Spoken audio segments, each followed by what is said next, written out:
밖에 나가서 활동하는 대신 집에서 시간을 보내는 것을 좋아하는 사람을 집돌이나 집순이라고 부릅니다. 집은 자신의 취향대로 꾸밀 수 있고 있는 그대로 존재할 수 있기 때문에 많은 이에게 안식처가 되어줍니다. 집이 육체의 휴식처라면 우리 마음은 어디에서 쉴 수 있을까요? 오늘날 많은 현대인들이 마음의 병을 앓고 있습니다. 그래서 더욱 체면을 차리거나 눈치를 보지 않고 편안함을 느낄 수 있는 마음의 휴식처가 필요합니다. 이 시간에는 책을 읽으면서 마음이 쉴 수 있는 방법을 알아보겠습니다.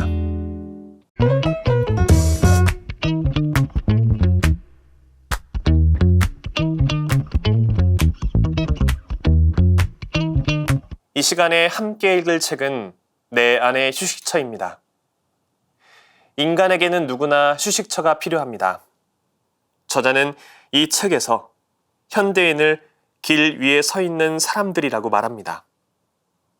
문명의 발달은 현대인들의 삶을 편리하게 만들었지만 그 편리함은 인간을 고립시키고 외롭게 만듭니다.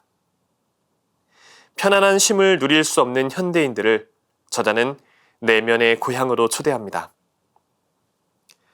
이 책을 쓴 자카리아스 하이에스는 독일의 성 베네딕토의 소속 사제로 교사로 활동하면서 저술 활동도 활발하게 해나가고 있습니다. 독자들은 이 책을 통해 자신의 영혼을 돌볼 수 있는 방법을 배우고 집이자 고향인 하느님께 향하는 길을 발견하게 될 것입니다.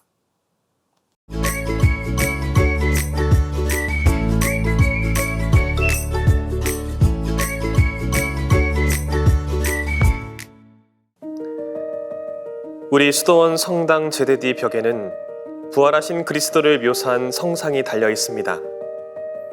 예수님은 팔을 펼치고 계시면서 마치 이렇게 말씀하시는 듯합니다.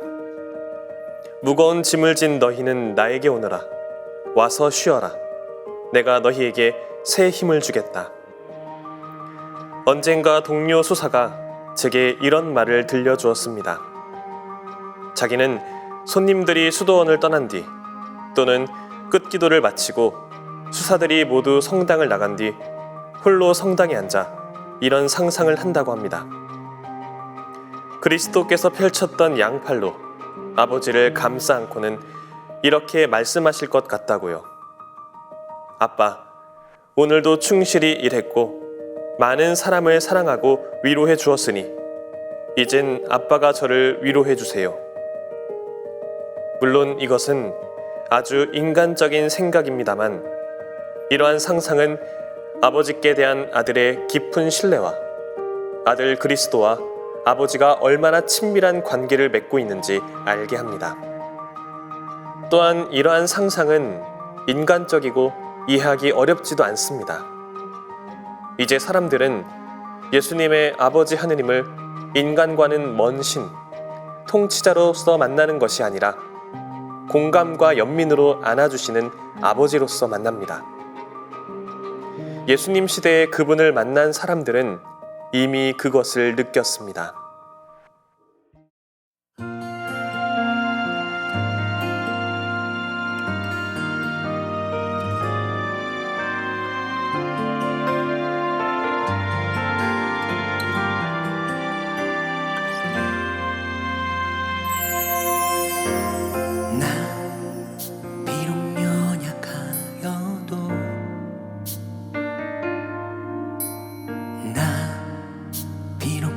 부족하여도 주님의 사랑으로 강해지리라 일어서리라 나 비록 여자씨처럼 지금은 아주 작지만 주님의 말씀으로 잘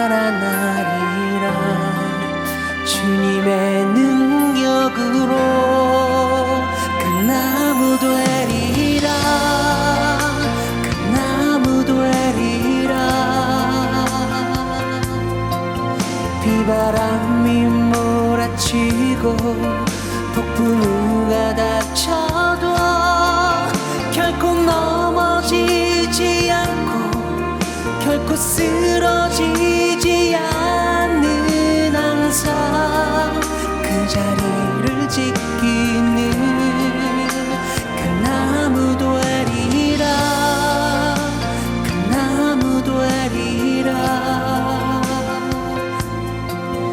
날개 짙은 작은 새들 찾아와 쉴 수 있는 그 나무 그늘 되어 내 모든 걸 내어줄 수 있는 마르지 않는 겨자나무 되리라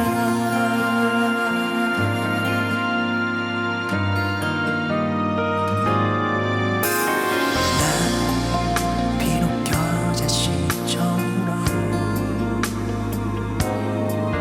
지금은 아주 작지만 주님의 말씀으로 자라나리라 주님의 능력으로 그 나무 되리라 그 나무 되리라 비바람이 몰아치고 폭풍우가 닥쳐도 결코 넘어지지 않고 결코 쓰러지지 않는 항상 그 자리를 지키는 그 나무 되리라 그 나무 되리라 날개 짙은 작은 새들 찾아와 쉴 수 있는 그 나무 그늘 되어 내 모든 걸 내어줄 수 있는 마르지 않는 겨자나무 되리라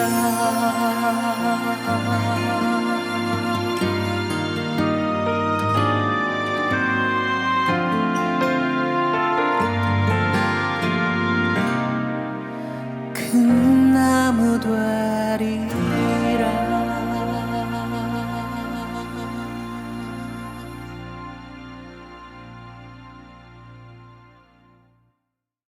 예수님이 아버지 하느님의 품에 안기듯 사람에게도 그런 회복의 장소, 위안이 되어주는 사람이 필요합니다.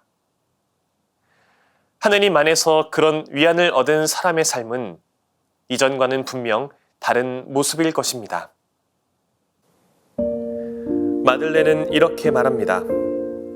이 세상에 존재하는 것은 영원한 축제입니다. 이 축제를 지낼 때마다 우리는 당신을 만납니다. 우리가 축제를 벌이며 춤을 추도록 하느님이 무도회를 열어주십니다. 사랑의 선율이 우리 주위를 에워싸며 흐르는 동안 우리는 당신 팔에 안겨 춤을 출 것입니다. 이 말에서 마들렌 델브렐이 하느님의 현존을 얼마나 굳게 확신했는지, 그리고 하느님의 현존 안에서 사는 삶을 얼마나 사랑하며 살았는지 느낄 수 있습니다. 또한 자기 자신에 대해서도 얼마나 잘 알고 있었는지도 감지됩니다. 기도 중이든 걱정거리를 안고 있을 때든 사람들과 만날 때든 상관없이 말입니다. 또한 하느님이 이끄시는 리듬에 맞추어 얼마나 열정적으로 살고자 했는지, 그리고 아직도 이 세상의 떨기나무 덤불 주변에 둘러앉아 딸기를 따는 사람들에게 그분이 계심을 증명하고자 얼마나 간절히 바랐는지도 알게 됩니다. 마들렌 델브렐이 살았던 하느님의 현존에 대한 확신은 그녀의 장례식 때 이브리 시장이 한 추도사에서도 알 수 있습니다. 저는 지금도 하느님을 믿지 않습니다. 하지만 하느님이 계시다면 그분은 마들렌과 같은 분이 아닐까요?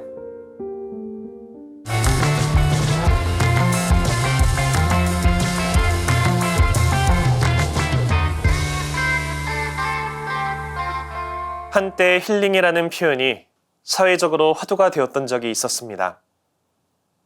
각박하고 척박한 현대인의 일상 안에서 직접적, 간접적으로 받은 상처를 치유할 수 있는 방법에 관한 표현입니다.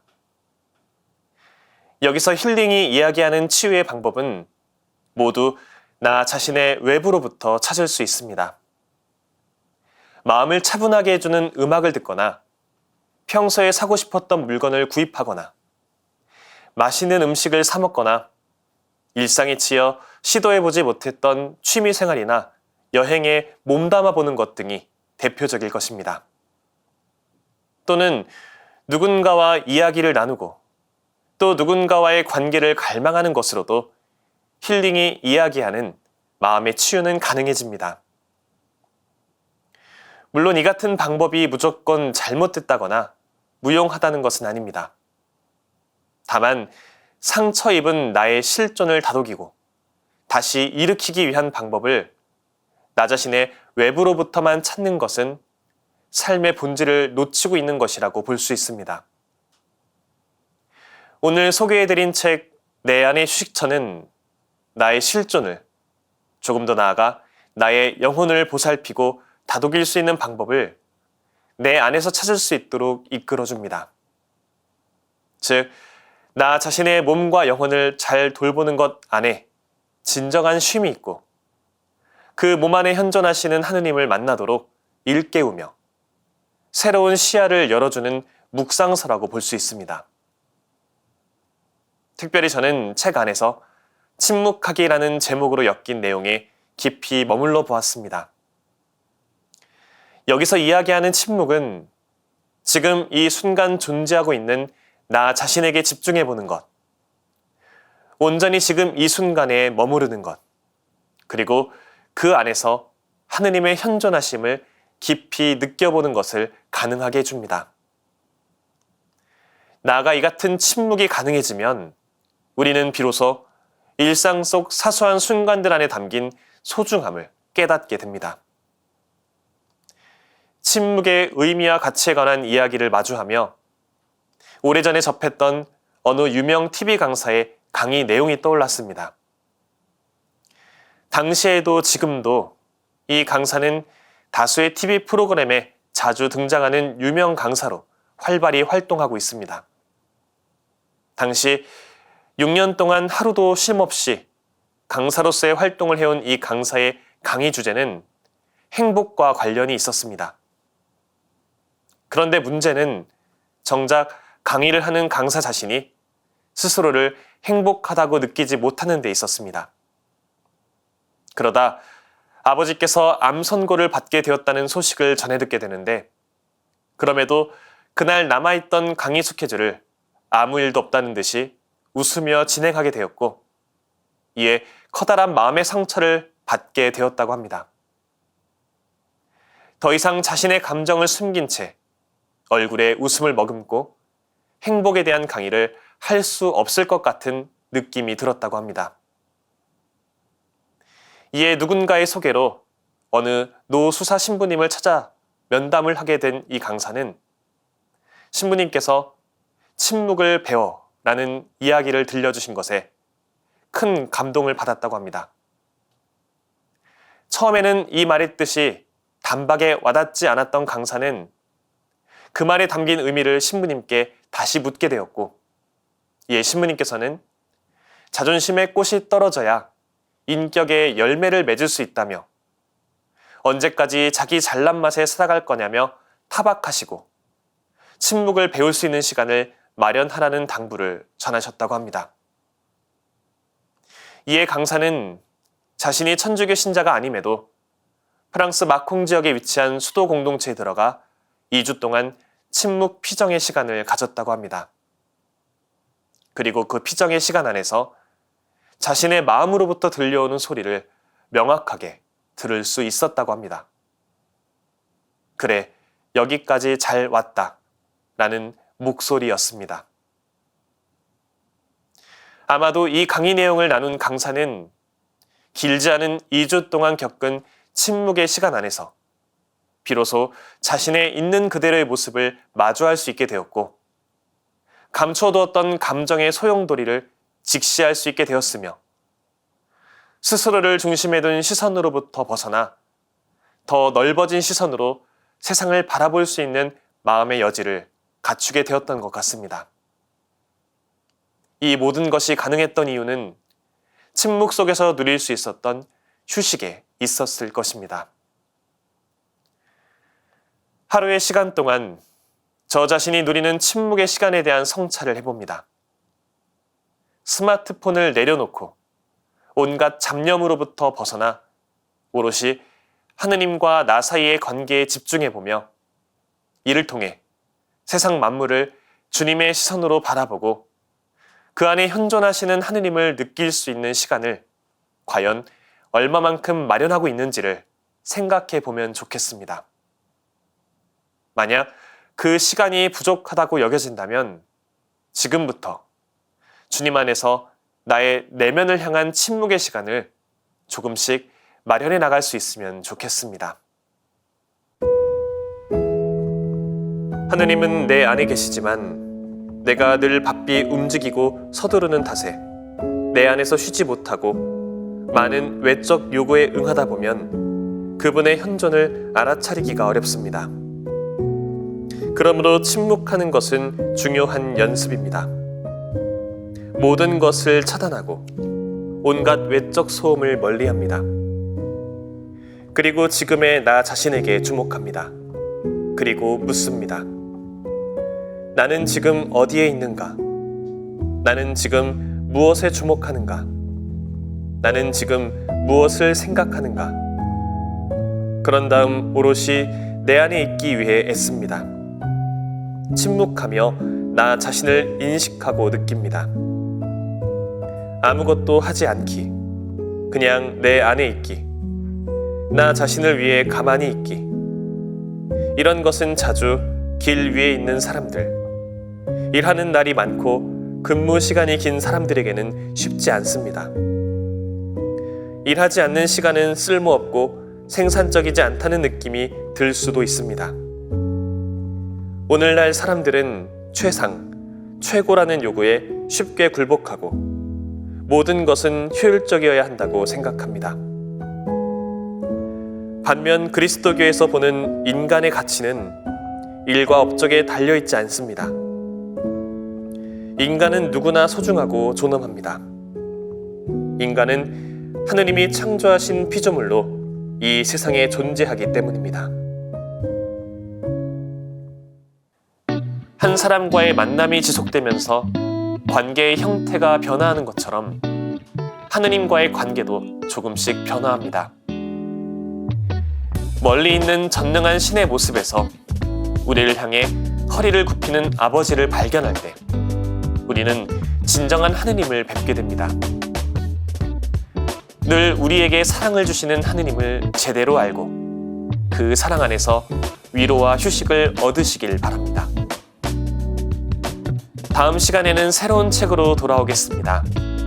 평범한 일상 속에서 지혜를 발견하는 시간, 책. 지금까지 함께 해주신 여러분 감사합니다.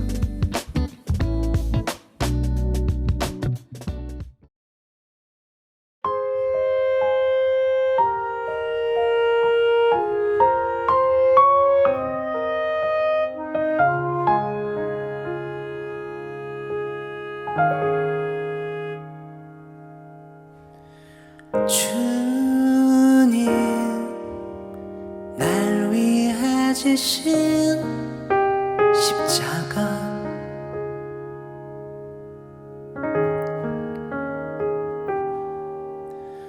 허무 많은 내 삶을 늘 들으며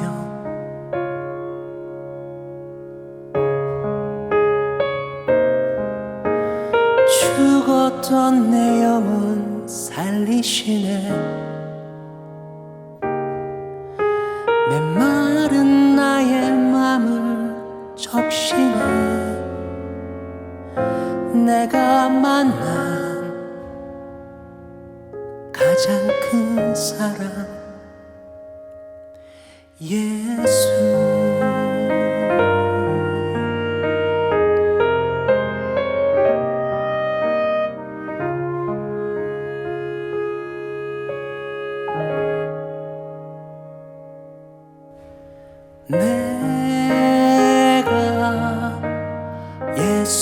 그리스도와 함께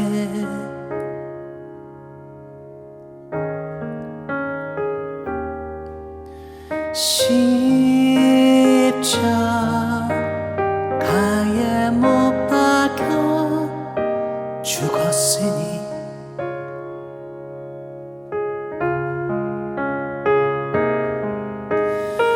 이제 내가 사는 것 아니요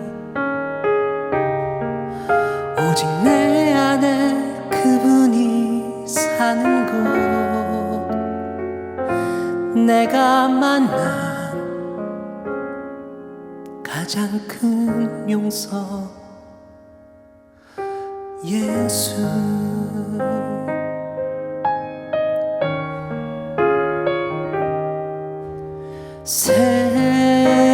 세상 모든 어둠이 물밀고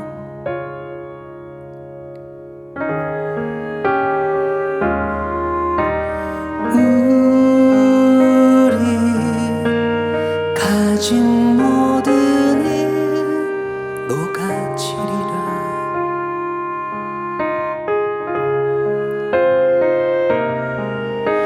어떻게 그분 닮을 수 있을까